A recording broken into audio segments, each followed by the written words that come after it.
day, Philippines. Good day, Mindanao. This is JRN125 News, your source for reliable and up-to-date information. Brings for a wet start to the year. Pag-asa has declared the onset of La Nina expected to last through the first quarter of 2025, bringing increased rainfall and a greater risk of typhoons.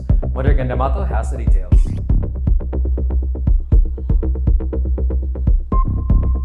The Weather Bureau announced on Monday, January 6, that La Nina is already present in the tropical Pacific Ocean. The Philippine Atmospheric, Geophysical and Astronomical Services Administration, or PAGASA, said periods of cooler than average sea surface and Astronomical Services Administration, or PAGASA, said periods of cooler than average sea surface and Astronomical Services Administration, or PAGASA, said periods of cooler than temperatures, or SSTs, that started in September 2024 eventually reached the La Nina threshold in December 2024. La Nina is a weather phenomenon characterized by unusually cooler than average SSTs in the central and eastern equatorial Pacific. In May 2024, El Nino ended and there was a shift to El Nino Southern Oscillation, or ENSO, neutral conditions. PAGASA expects La Nina to continue at least until the first quarter of 2025. PAGASA earlier estimated that 2 to 8 tropical cyclones could form within or interpar from January to June. Mohader D, Gandamato, reporting for the La Nina and El Nino updates. Taiwan says massive Chinese naval exercises are over, with ships returning to China after days of drills. We go now to Nurainie Rakim for the latest on what Taiwan officials are calling the largest Chinese maritime operation in years and the message Beijing was sending. Chinese military exercises in the waters surrounding Taiwan have concluded, according to Taiwanese authorities. Taiwanese officials reported seeing Chinese Navy and Coast Guard ships returning to China on Thursday. This follows days of large-scale military activities by Beijing, marking one of the most significant displays of force since the island's president visited the United States earlier this month. The exercises, which included simulating attacks on foreign ships and blockading sea routes, involved an estimated 90 Chinese warships and Coast Guard vessels. Beijing has not officially confirmed the drills, but its defense ministry emphasized its determination to strike down Taiwanese independence. Taiwan's President Lai Ching-te's recent visit to the United States and a meeting with U.S. House Speaker Mike Johnson have infuriated Beijing. China views Taiwan as a breakaway province and has vowed to unify it with the mainland.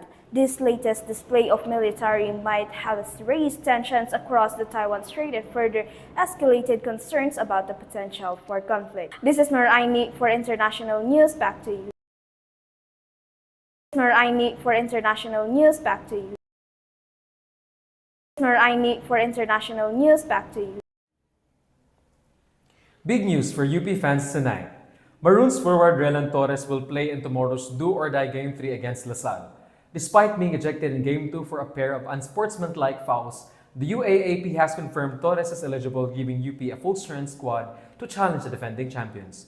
We have Nor-Fatmah Codarangan with the latest on this crucial development and what it means for the championship. University of the Philippines will have a full-strength army in a bid to topple the kingdom of reigning champion LaSalle in Game 3 of the UAAP Season 87 Men's Basketball Finals tomorrow at Smart Araneta Coliseum. Maroon forward Relan Torres evaded suspension due to the nature of his second unsportsmanlike foul, or UF, that led him his ejection in Game 2, making him eligible for Game 3. In a statement, the UAAP clarified that although Torres was ejected from the match, his second unsportsmanlike foul did not fall under a harsh category that could warrant a suspension. His first UF was a hard contact on EJ Golina in the 5 minutes 33 mark of the third quarter. Torres, in an effort to stop a LaSalle fast break in the last 2 minutes 58 mark of the tightrope game, got another unsportsmanlike foul for a clear path that only falls under Category 4 of the FIBA rules. Because of the nature of the second foul, Torres will be eligible to play in the Game 3, the UAAP said.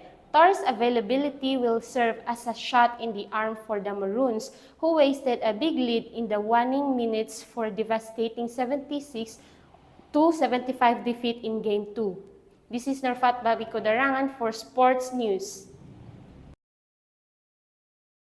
This is Nor-Fatmah Codarangan for Sports News. And that's all the time we have for JRN125 News. Thank you for joining us today.